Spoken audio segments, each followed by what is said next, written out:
Item hashtag SCP-175. Object Class Safe. Special Containment Procedures. SCP-175 is to be kept in a metal safe when not undergoing testing. The safe is to be secured in a storage room at site with other low-maintenance SCPs. The room will be guarded by 2 security guards at all times in accordance with security protocol. Data expunged. Description: when not active, SCP-175 resembles a yellowed piece of parchment, slightly larger than a standard piece of paper. The edges are torn, and it appears weathered and brittle. However, SCP-175 is actually quite supple and is indestructible despite its worn appearance, having resisted all attempts to remove pieces for testing. The more interesting properties of SCP-175 are revealed when moved in relative proximity to a buried object. The proximity range seems to vary under unknown parameters. SCP-175 has become active in distances from as short as 30 meters to as far as several kilometers.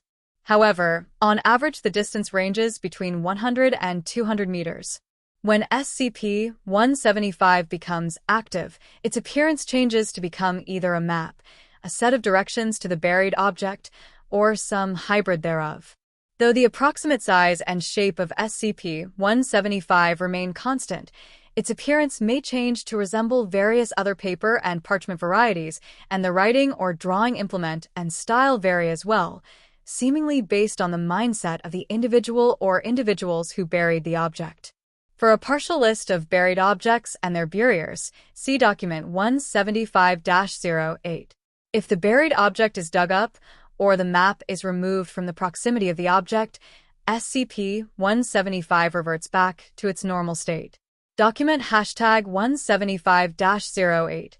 Partial list of buriers, buried objects, and appearances of SCP-175. All experiments took place at Data expunged, unless otherwise stated. Dr. buried a wooden box. SCP-175 became a piece of graph paper with a pencil-drawn map of the surrounding area, complete with a legend in the bottom left. The location of the treasure was clearly marked. Dr. remarked that the handwriting on SCP-175 looked identical to his own. A 5-year-old female child of Dr. was instructed to bury a wooden box with a couple of her toys in it. SCP-175 became a crayon-drawn map of the surrounding area on a white piece of paper, clearly modeled on the style of a normal child of that age. A 10-year-old male child of Agent was instructed to bury a box containing some of his comic books. SCP-175 became a list of instructions on lined yellow paper based on several landmarks in the area, trees, rocks, etc. The instructions included where to start and how many paces to take to the next landmark, the direction to turn, and eventually where to dig. The instructions were complete with misspellings appropriate for the knowledge of a child of that age. A well-respected professional landscape artist was instructed to bury an empty wooden box. SCP-175 became a canvas with an accurately painted overhead view of the surrounding area, with an X to mark the spot where the box was buried. A professional puzzle maker and crossword puzzle maker was instructed to bury a wooden box. SCP-175 became a piece of graph paper with several inked crossword and various other word puzzles, along with a meta-puzzle. Solving the smaller puzzles was necessary to find the letters to solve the meta-puzzle, which was a list of instructions for where to find the buried object. Agent, who remembered a box with various objects that he had buried in his backyard at the age of 8, traveled with a research team to Data expunged. SCP-175 became a pencil-drawn map of the surrounding area, along with labels that did not match his current handwriting, but did match his handwriting from papers his parents had kept that he had done at that age.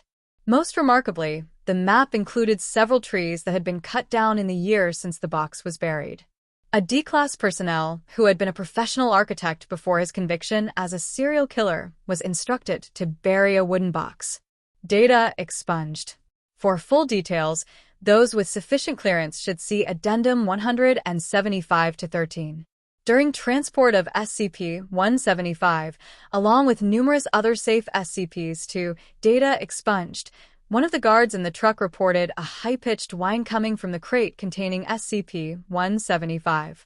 As per protocol, the truck was stopped and evacuated, and the nearest task force, Mobile Task Force Omega-7, Pandora's Box, was sent to investigate after being briefed on the contents of the crate. According to the debrief, they found a sheet of metal which was emitting the whine, and the sound increased in pitch and volume as they neared a specific location.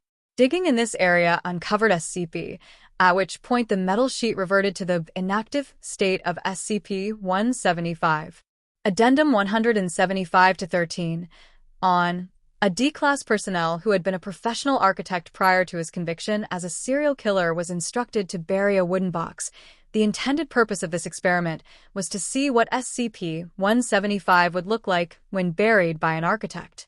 When Dr. looked at SCP-175, once the box was buried, he immediately screamed, dropped to his knees, clutching his head with both hands, dropping SCP-175 to the ground, luckily face down. Agent, who was standing by the side of Doctor during this experiment, reported a flickering mass of color and a sense of extreme nausea at a glimpse of SCP-175 before it drifted to the ground. He quickly dug up the box in order to reset SCP-175.